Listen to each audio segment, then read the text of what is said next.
OP के subject के बारे में थोड़ा आज वाला वीडियो है फटाफट मैं वीडियो अपलोड कर रहा हूँ ताकि आप मुझे पता नहीं आप लोगों की एग्जाम कब आ रही है, इसलिए लगातार 1-2 दिन से वीडियो आ रहे हैं। तो देखो सुनो, द ओपी एक ऐसा सब्जेक्ट है जो कि मैं इस बात से पछताता हूँ कि मैंने स्टार्टिंग में क्यों नहीं पढ़ा। मुझे नहीं पता अभी आप लोगों को पढ़ना चाहिए कि नहीं, लेकिन देखो ओपी में क्या प्रॉब्लम था, ऑब्जेक्ट ओरिएंटेड प्रोग्रामिंग में सी मेरा बहुत फेवरेट था, मुझे स्टार्टिंग में सी बहुत पसंद आ गया था। लेकिन जैसे सी प्लस प्लस आया ना तो मेरा इतने बड़े बड़े प्रोग्राम्स देख के मेरे को थोड़ा डर वर लगने लगा और अरे प्रोग्राम्स कुछ ज़्यादा ही लेंदी थे और ऊपर से क्या चल रहा है कुछ समझ में नहीं आ रहा था। तो एक वीडियो स्टार्ट करने से पहले आप लोगों को एक ऐसी बात बताना चाहता हूँ जो कि मैं मेरे एक्सपीरियंस से सीखा, जो कि है कि इस सब्जेक्ट को जितना आप प्रैक्टिकली लेंगे उतना अच्छा है। प्रैक्टिकली मतलब कैसे है कि आपने असली लाइफ में नहीं बे फालतू बात मत कर प्रैक्टिकल मतलब आप इस सब्जेक्ट के प्रोग्राम्स करेंगे ना, जो भी जितने भी लेंदी प्रोग्राम्स होने दो, जो भी प्रोग्राम्स हो वो प्रोग्राम्स को आप समझो और प्रोग्राम्स को समझने के बाद फिर आप थियरी के पास आओ। मैं उल्टा क्यों बोल रहा हूँ, देखो प्रोग्राम्स इसके माना हालांकि इसके प्रोग्राम्स लेंदी है लेकिन इजी है। जैसे कंस्ट्रक्टर हो गया, उसको मेथड कॉलिंग, मेथड फंक्शन, आप जितनी थियोरी पढ़ते जाओगे उतना कंफ्यूज होते जाओगे। मैं यूनिट 2 पढ़ जाता, यूनिट 3 पढ़ जाता, यूनिट 4 में जाने टाइम मुझे ये याद नहीं कि यूनिट 2 में क्या हो रहा है कौन सा मेथड कौन सा फंक्शन। फिर मैंने प्रैक्टिकल के ऊपर फोकस किया क्योंकि मेरा प्रैक्टिकल एग्जाम आया, तो प्रैक्टिकल एग्जाम के टाइम मैंने सब कंसेप्ट साइड में रखी और पूरा कोड समझने में ध्यान किया कि इसको कॉल कैसे करते हैं, इसको कैसे कॉल करते हैं। और जब प्रैक्टिकल का एग्जाम हुआ और मेरे कुछ एक हफ्ता छुट्टी थी बीच में, प्रैक्टिकल एग्जाम और थियरी एग्जाम के बीच में, तो उस एक हफ्ते में जब मैंने पढ़ने को लिया ना, क्योंकि मुझे पता नहीं था कोविड आने वाला है, पढ़ने को लिया ना एक हफ्ते में, तो मुझे समझ में आया कि यार ये बहुत ईजी था। मुझे सिर्फ पहले प्रैक्टिकल के ऊपर ध्यान देना था, कोड समझ में आ जाते तो ये सब्जेक्ट समझने में बहुत ईजी है। जैसे कि अपना ऊपर फंक्शन को कॉल करना है, क्लास को पब्लिक प्राइवेट रखना है या प्रोटेक्टेड रखना है, या फिर एक्सेस स्पेसिफायर्स हो गए, या फिर इसमें जितने भी कंसेप्ट है आपको बाहर प्रोग्राम में रखना है, फिर उसको ऑब्जेक्ट बना के उसको क्रिएट करना है, how to create a new object, फिर उसमें अलग अलग 100 तरह के कंसेप्ट हैं। तो वो कंसेप्ट जब तक आप प्रैक्टिकल में इंप्लीमेंट करते हो ना, तो उसके लिए भी मैंने आप लोगों के लिए एक बेस्ट पीडीएफ बना के रखा है, वो मैं आप लोगों को आगे बताऊंगा आगे। तो आगे आगे बताने से पहले अपना वो फॉर्मेट वही चेक कर दे। सबसे पहले आ जाते हैं अपने सिलेबस के ऊपर। सिलेबस के ऊपर आने के पहले आप लोगों को देखना पड़ेगा। तो चलिए शुरू करते हैं। पता नहीं मेरे को क्या हो रहा था लेकिन आ जाते हैं, चलो। देखो ये आप लोग आ चुके हैं ओपी के इसका कोर्स कोड जाने दो। ये प्रैक्टिकल है नहीं, हाँ ये प्रैक्टिकल है। ऊपर ऊपर हाँ देखो पहुंच गए, 2001 है। देखो क्या बोला था मैंने। देखो सबसे पहले देखो ऑब्जेक्ट ओरिएंटेड मेथोडोलॉजी और प्रिंसिपल्स है। तो इसका यूनिट 1 में ऊपर आप लोगों को मेरे पता नहीं मेरे को क्लास में इस तरीके से पढ़ाते थे, लेकिन ये सब देखो इंट्रोडक्शन एंड एडवांटेज डिसएडवांटेज ना, ये सब एक ऐसा थियरी का पार्ट है जो आप लोगों को आगे जाके समझने वाला ही है। मतलब आपने यूनिट 1 को थोड़ा साइड में रख के यूनिट 2, यूनिट 3, यूनिट 4 से चालू किया ना, यूनिट 1 के कंसेप्ट आपको अपने आप पता चल जाएंगे कि ओपी का एडवांटेजेस डिसएडवांटेजेस क्या है। क्योंकि कैसा है कि आप लोग आगे का सीख गए ना, तो पीछे का आपको समझने में आसानी होती है। क्योंकि आपको पता ही नहीं है कि उसके मेथड्स, इसके ऑब्जेक्ट्स है, तो आप खाली रट रहे हो कि इसके मेथड्स होते हैं, इसके ऑब्जेक्ट्स होते हैं, इसका ये होता है, इसमें कंस्ट्रक्टर कॉल कर सकते हैं, इसमें डिस्ट्रक्टर यूज करना है, इसको डिस्ट्रक्टर के लिए टिल्ट यूज करना पड़ता है। ये सब खाली आप रट रहे हो, लेकिन आपने आगे के यूनिट करके आपको पता है ये सब क्या है, तो आप खुद से यूनिट 1 बना सकते हो। खुद यूनिट 1 प्रोड्यूस कर रहे हो कि डेटा एब्स्ट्रैक्शन वगैरह क्या है, मेरे को सब पता है, पॉलीमॉर्फिज्म वगैरह। तो देखो उसका यूनिट 1 मैं चाहता हूँ कि आप लोग थोड़ा बाद में पढ़े, ज़्यादा बाद में नहीं लेकिन थोड़ा बाद में, क्योंकि पेपर में कैसा होता है कि अगर आपको यूनिट 1 नहीं आया ना तो पेपर में आपको कॉन्फिडेंस नहीं मिलेगा पेपर लिखते टाइम, नीचे का पेपर लिखते टाइम। तो यूनिट 1 को कभी भी पक्का रखना, क्योंकि कॉन्फिडेंस बढ़ता है उससे पेपर में लिखते टाइम। क्या मतलब कहाँ से ऐसा बात है, ठीक है। तो ऑब्जेक्ट ओरिएंटेड प्रोग्रामिंग में आपको इतना करना पड़ेगा। यूनिट 1 जैसे कि मैंने बोला बाद में रखो। इसमें देखो क्लास डेफिनेशन, इसमें classes, class definition, array, object from function, pointer to object, array to pointer. देखो ये जो है ना अपना ये वाला मैं बोलूँगा कि लेंदी है, थोड़ा सा कंसेप्चुअल है, लेकिन मैं अगर बोलूँ ना ये introduction, default constructor, parameterize constructor, examples, अरे क्या कहाँ क्लिक हुआ बे, जूम हो गया, चल थोड़ा नीचे हाँ। तो ये जो है ना अपना introduction, default constructor, parameterize constructor, example of destructor, मैं चाहता हूँ कि आप लोग ये पढ़ें, क्योंकि ये बहुत इजी है। कंस्ट्रक्टर को यूज करना, डिस्ट्रक्टर को यूज करना है, कोई बड़ी बात नहीं है। बस आपको थोड़े से उसमें ये मिलेगा। रुको मैं ये इस बुक में दिखाता हूँ आप लोगों को। स्कैन बुक, ओपी के लिए स्कैन बुक बेस्ट है अगर आपको फटाफट पढ़ना है तो, क्योंकि इसमें प्रीवियस ईयर क्वेश्चन पेपर वगैरह रखे हुए हैं। अगर आपको कंसेप्चुअल जाना है तो आपको डिजिटल नोट्स एक्सेस करने पड़ेंगे, जो कि शायद इस सब्जेक्ट के आगे देखते हैं हम लोग को कहाँ से पढ़ना है वो मैं बताऊंगा। सेम 2 के फोल्डर में आते हैं।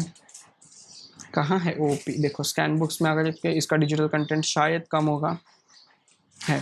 डिजिटल कंटेंट जो है वो कंसेप्ट समझने के लिए बहुत ईजी है। मतलब आप स्टार्टिंग से आराम से, आपके पास बहुत टाइम है पढ़ने के लिए, तो डिजिटल कंसेप्ट, एक डिजिटल ये जो कंसेप्ट है वो एकदम अच्छा जाता है पढ़ने के लिए। और कुछ नहीं, इसके स्कैन बुक्स में देखो प्रीलियम का पेपर भी लगा हुआ है मैंने। देखो क्लासेस एंड ऑब्जेक्ट्स में आपको इस बुक में दिखाऊं तो मैं इसकी बात कर रहा था। देखो ये देखो, what are parameterize constructor, constructor क्या होता है, ये कंसेप्ट मैं क्यों बोल रहा हूँ पता है क्या? ये कंसेप्ट करो क्योंकि ये कंसेप्ट आपको यूनिट अभी में कौन से सेम में, सेम फोर में भी जावा केस में आपको यही कंसेप्ट यूज होता है। तो आप लोग ये कंसेप्ट अभी करोगे तो आपको शायद उस टाइम पे भी इजी पड़ जाएगा। लेकिन ये कंसेप्ट भी इजी है। देखो इस बुक में पेपर आंसर प्रेजेंटेशन भी इतना अच्छे से नहीं किया नहीं हुआ है इस बुक में, मैं अभी बता के रखा हूँ। क्योंकि मुझे नहीं पता कॉलेज वालों ने क्यों ऐसा आंसर प्रेजेंटेशन इतना नहीं किया, लेकिन कोई कोई बात मुझे इस बुक की अच्छी नहीं लगी। जैसे इसमें पॉइंट्स बहुत दिए हुए हैं लेकिन बीच में प्रोग्राम नहीं दिया हुआ, तो आपको पूरे 5 मार्क नहीं मिलेंगे। एक प्रोग्राम चिपका दिया ना तो पूरे 5 मार्क मिल जाते हैं। तो देखो फ्रेंड क्लास, वन क्लास, ये कंसेप्ट समझने के लिए ये बुक ईजी है। देखो parameterize constructor, constructor it's characteristics, इसके ऊपर ये देखो हर एक साल लिखना एक क्वेश्चन आया ही है। ये देखो अक्टूबर 17, अक्टूबर 18, कंस्ट्रक्टर के ऊपर एक ना एक सवाल पक्का है आप लोगों को पेपर के ऊपर। कंस्ट्रक्टर, डिफॉल्ट कंस्ट्रक्टर के ऊपर, डिस्ट्रक्टर के ऊपर हालांकि थोड़ा कम आता है लेकिन कंस्ट्रक्टर के ऊपर बहुत आता है। आपको 3 क्वेश्चन आएंगे इसमें से, तो आपको शायद एक प्रोग्राम आएगा कंस्ट्रक्टर के ऊपर, या प्रोग्राम लिखना पड़ता है जिसमें कंस्ट्रक्टर का यूज होता है, वो एक अलग ही सेपरेट क्वेश्चन होता है। चेक कर देना चलो कि कौन से क्वेश्चन आते हैं। चेक करके आ जाते हैं। कहाँ गया अपना कॉन्सेप्ट क्वेश्चन पेपर? ये देखो एक ही क्वेश्चन पेपर है, कोई बात नहीं, लेकिन देखते हैं यहाँ पे कि कौन सा क्वेश्चन आता है यूनिट 2 में। देखो unit 2, right a short note on declaration friend class भी करके जाओ क्योंकि इंपॉर्टेंट है। मुझे सर ने बोला था देखो डिफॉल्ट कंस्ट्रक्टर विथ एग्जांपल दिखाना, मैंने बोला ना कंस्ट्रक्टर के ऊपर आएगा। और देखते कैसा आता है। Right a short note on destructor, ठीक है, कंस्ट्रक्टर आया, डिस्ट्रक्टर आया, एक प्रोग्राम आया, बोला था ना मैंने। इस सेकंड में ऐसा ही आता है। देखो एक कंस्ट्रक्टर के ऊपर क्वेश्चन आएगा, एक डिस्ट्रक्टर के ऊपर क्वेश्चन आएगा, और आपको एक प्रोग्राम चिपकाने को आएगा। देखो right design in class employ. देखो आप लोग प्रैक्टिकल करोगे ना तो ये प्रोग्राम भी आप लोगों को बहुत ईजी जाएगा। अरे कुछ नहीं होता कंस्ट्रक्टर डिस्ट्रक्टर यार, स्टार्टिंग में मैं इतना डर गया था कि पूछो मत, लेकिन लास्ट में जब मैं प्रोग्राम प्रैक्टिकल्स कर रहा हूँ तो मुझे पता चला ये सब बहुत ईजी है, एकदम मस्त वाला आता है। अच्छा लाइट गई नहीं तो अभी स्टूडियो वीडियो बंद पड़ जाता। सेकेंड यूनिट भी हो गया अपना, तो चलो थर्ड यूनिट के ऊपर आते हैं अपना पॉलीमॉर्फिज्म। और इसमें से कंसेप्ट्स ऑफ फंक्शन ओवरलोडिंग। देखो फंक्शन ओवरलोडिंग वगैरह ये सब फिर से आपको कंसेप्ट है, तो मैंने चाहता पूरे तरीके से स्किप करो, बट इसमें से 1-2 करके जाना। जैसे अरिथमेटिक ऑपरेटर्स हो गया, तो देखो overloading, arithmetic operators, data conversion between objects and basic type. Data conversion भी आता है आप लोगों को आगे यूनिट 4 में, सेम 4 में। और आता है यहाँ पे वर्चुअल फंक्शंस। पॉलीमॉर्फिज्म तो ठीक है, पॉलीमॉर्फिज्म एक पूरा यूनिट ही है बेस्ड, ये आपको फिर से जावा में है, ठीक है। आप लोग यहाँ पे करोगे तो आपको मस्त वाला सेम 4 में एडवांटेज हो जाएगा कि आप जावा के लेक्चर्स कम बैठ सकते हो और कुछ अच्छा खासा ट्राई कर सकते हो, जैसे मैं कर रहा हूँ। और सेम 4 में जैसे यूट्यूब जैसे सेम 4 में वर्चुअल फंक्शंस है, तो इसके ऊपर क्वेश्चंस आते हैं एब्स्ट्रैक्ट पॉइंटर क्लास के ऊपर। लेकिन मैं बोलूँगा कि ये करोगे ना तो आपको ज़्यादा आसान पड़ेगा, क्योंकि ये इजी है, दिखने में बड़ा दिख रहा है, इसमें टॉपिक ज़्यादा है, लेकिन ये एक्चुअल में इसके कंसेप्ट बहुत इजी है। समझ गया तो आप लोगों को आसानी से निकल जाएगा। अभी क्वेश्चंस देखते हैं, चलो मैं आप लोगों को क्वेश्चंस दिखा दूँ कि ऐसे आते हैं यूनिट 3 में। देखो ऑपरेटर ओवरलोडिंग आया, ऑपरेटर ओवरलोडिंग के बाद मैंने खाली पॉइंट लिख के रखा है। अगर आप लोग यहाँ पे छोटा सा प्रोग्राम चिपका दोगे तो बहुत सही काम हो जाएगा। देखो एक राइट C++ प्रोग्राम, देखो यूनरी माइनस, ये मेरे को पेपर में आया था, यूनरी ऑपरेटर को माइनस करते टाइम, जो भी मेरा ये था ना थियरी प्रैक्टिकल पेपर, मेरा प्रैक्टिकल एग्जाम हुआ है मेरे कॉलेज में, मेरे कॉलेज वाले बहुत चाणे साले, सेम 2 का प्रैक्टिकल एग्जाम हुआ है, तो मुझे पेपर में आया था कि overload the unary minus operator करके। देखो एक प्रोग्राम आया, एक वर्चुअल फंक्शन दिखा अपने को, देखो और इसके बाद अपने को छोटा क्लास दिखेगा। ये देखो ये यहाँ का दिखेगा अभी अपने को, स्टैटिक फंक्शन के ऊपर क्वेश्चन आएगा, एक वर्चुअल फंक्शन के ऊपर नहीं आएगा, क्योंकि एक फंक्शन के ऊपर आया ना, एक एब्स्ट्रैक्ट क्लास और वर्चुअल डिस्ट्रक्टर के ऊपर आएगा। डिज़ाइन एक प्रोग्राम आएगा। Right short note on type conversion. देखो टाइप कन्वर्जन जो है ये इंपॉर्टेंट टॉपिक है, हर सब्जेक्ट में इंपॉर्टेंट टॉपिक है। तो टाइप कन्वर्जन करके जाओगे तो आपको यूनिट का 1 मार्क तो पक्का मिल ही जाएगा। देखो कहाँ है टाइप कन्वर्जन, कोई इनसे भी कहाँ पे भी होने दो, लेकिन टाइप कन्वर्जन जो है वो हर एक बार आता ही है पेपर में, क्योंकि वो फेवरेट क्वेश्चंस माना जाता है, क्योंकि वो कंसेप्ट भी इंपॉर्टेंट है, सबको जमता नहीं है टाइप कन्वर्ट करना। और आ जाते हैं अपने यूनिट 4 और यूनिट 5। ये यूनिट 5 में इतना कुछ बताने वाला है नहीं, ये बहुत ईजी है यूनिट 5। इसमें टेम्पलेट बनाना रहता है खाली। ये तो हमारे सर ने हमारे ऊपर छोड़ दिया था, तुम लोग खुद से पढ़ लो, तुम लोग होशियार हो। सर को क्या पता, हम लोगों को यूनिट 1 भी नहीं आता था। देखो, और इसमें मैं बोलूँ प्रोग्राम यूजिंग इनहेरिटेंस जो आपको अगर पहले से आता है, hybrid inheritance, multi level inheritance, आपने कभी भी पढ़ा होगा, कभी भी आपको सी प्लस प्लस अरे बाप रे तो कभी इसमें एक इनहेरिटेंस का कंसेप्ट है। ये इंपॉर्टेंट कंसेप्ट है आपकी करियर के लाइफ, मतलब करियर के इंपॉर्टेंट के हिसाब से, अगर आप जॉब लेने वाले, प्लेसमेंट लेने वाले हो, तो इनहेरिटेंस एक बहुत इंपॉर्टेंट टॉपिक है, आपको ये करना ही पड़ेगा, मल्टी लेवल इनहेरिटेंस। क्योंकि मुझे वाइवा में पूछा था मैम ने what are different types of inheritance, और मैं वहाँ पे सोचते बैठा था कि इनहेरिटेंस क्या होता है, क्योंकि मैंने पढ़ा ही नहीं था। हालांकि 5 मार्क फुकट में मिल गए थे, लेकिन कोई बात नहीं, पूछा था लेकिन मेरे को आया नहीं, वो मेरे को अब भी याद है।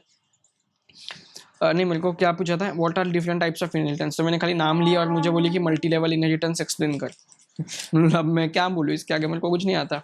Exception handling catch throw with exam. देखो ये जो है ये वाला एक्सेप्शन हैंडलिंग, इसमें से आपको 3 एग्जाम है, इसमें से आपको 3 क्वेश्चन आएंगे।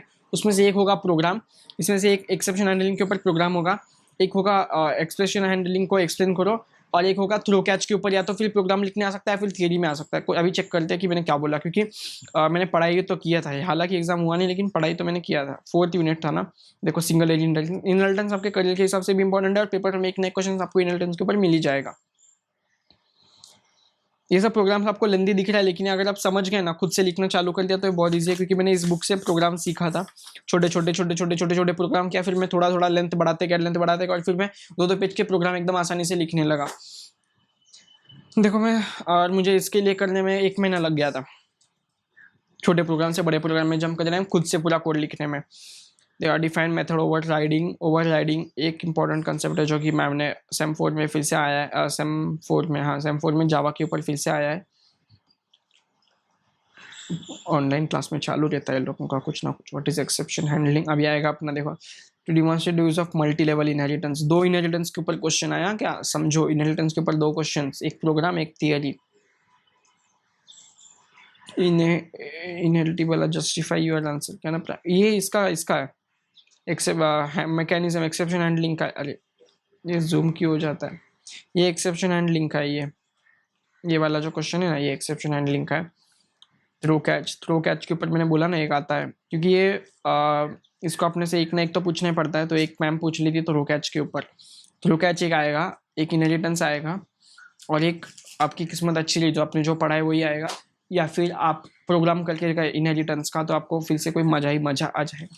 तो यूनिट 5 मैं चाहता हूँ कि आप लोग खुद से पढ़ो, क्योंकि इसमें फाइल ऑपरेटर्स है, जो अपना फाइल ऑपरेटर्स होता है ना, डिलीट फाइल ऑपरेटर, रिप्लेस, जो अपने ओपी में देखा था, ओपी बोल रहा हूँ, ओएस के प्रैक्टिकल में हमने देखा था ना, वही है यहाँ पर फाइल ऑपरेटर्स, जो हमने कमांड प्रॉम्प्ट में टाइप किया था, सर्टिलिटी डायग्राम बनता था। शायद आप लोगों को याद होगा